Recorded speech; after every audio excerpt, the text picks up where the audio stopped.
A class action lawsuit alleges that Microsoft has been quietly profiting off biometric data collected from Uber drivers without their consent. Meanwhile, Google is facing a privacy lawsuit of its own, and it's a big, big lawsuit. The tech giant was found to be unlawfully selling the personal information of millions of people, including children. Wow. I've got Madeline to join me here on this. Look, first of all, we've seen this story before in so many iterations over the last. It really started about 10 years ago, right, where there'd be a news story almost every month where our personal data is being used by the government, it's being used by advertisers, by corporations. This is pretty Orwellian, isn't it? Right, and it's completely overwhelming. And just like you said, it's all these companies all the time just doing it to make money. So what we've seen is personal data, our private information, has quickly become the most valuable commodity in the world. Yeah. So there's really no incentive for them to stop doing it. And what you mentioned about Uber and Microsoft, basically Uber hired Microsoft to create a security feature in their app that would be facial recognition, basically. So it was designed to kind of keep the drivers safe, ensure it was actually that person driving the car. Two issues with that.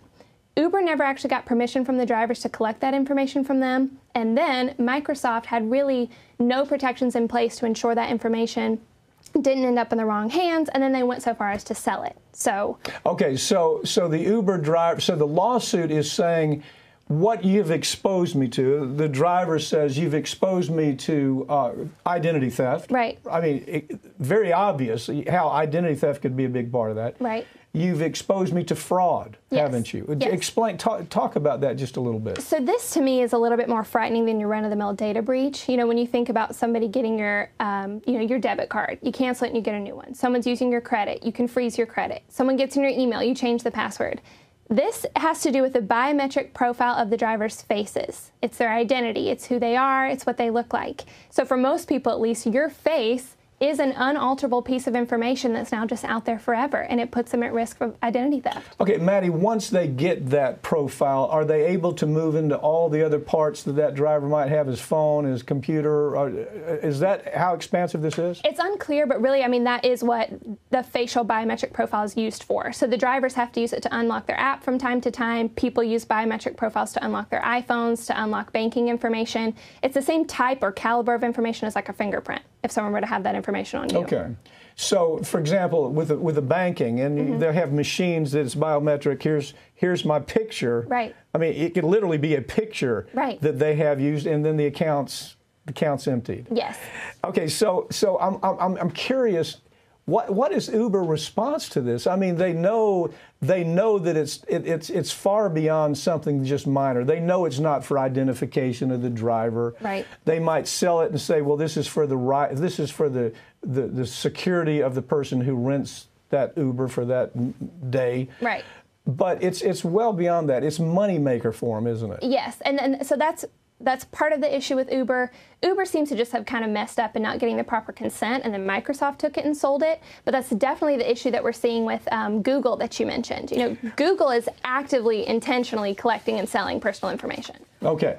Now, let me back up just a little bit. There's which I thought this was brilliant legislation that they have that gives the driver the right to bring this. Right. It's called the Biometric Information Privacy Act. Right. Are most states moving to that right now? It's a state. That's a state law. Actually. It is a state law, and so we are seeing a state movement towards it. Most don't have it right now, but it is the trend to kind of adopt legislation. Okay. Like that. You want to talk about Google? Let's move there.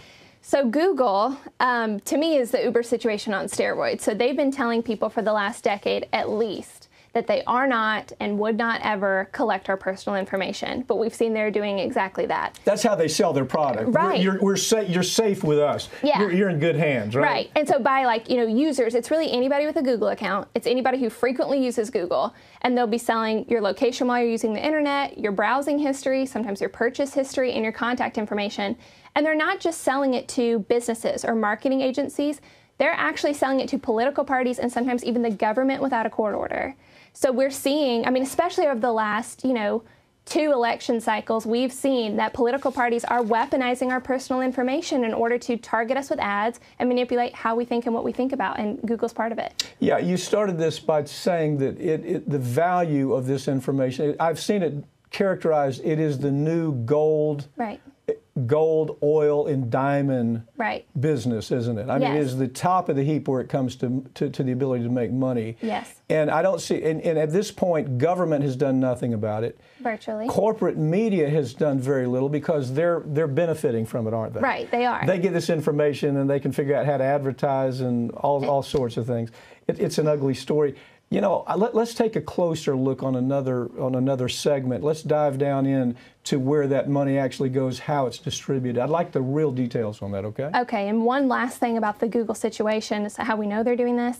They were fined in 2019 for $170 million, which, I mean, I hadn't heard of. I don't know if it was private, but when you think about it, these companies, especially Google, they're never going to stop doing this, I think is what's so troublesome. It's too profit. $170 million is nothing if you're generating $1 billion on the product. Right. Google's the third most valued company in the world at $300 billion. That math checks out that they're going to keep doing it. Time for antitrust to step in here. Thank you for joining me, okay? Thanks.